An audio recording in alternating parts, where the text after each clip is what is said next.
My grandpa came down to Rutherglen from Perthshire for work before the First World War. He started coming to the Glens.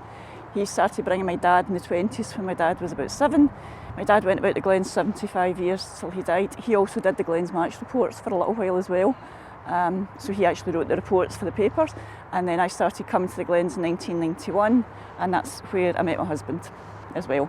So I'm third generation, so over 100 years I think, the family connection.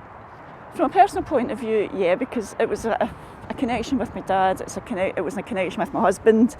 After my husband died, the club asked me if I would be agreeable to them renaming the stadium in memory of him, because he had previously been an official at the club and he'd been involved with the club hugely over the years, which was just such a nice honour and such a nice gesture, and the family were delighted with that.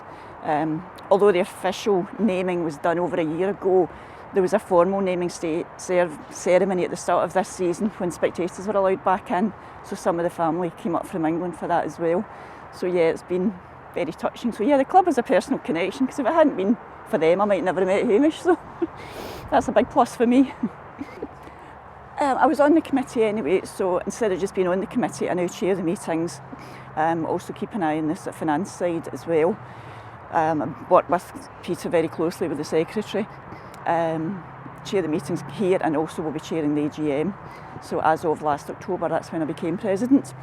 So it's quite wide ranging, it's flexible, we're not a big committee, so everybody kind of mucks in and does what we need to do. I've done 1 or 2 interviews with the papers as well, and also we things like giving some presentations to the paper, to the players for different things that have gone on the website. So yeah, it's flexible.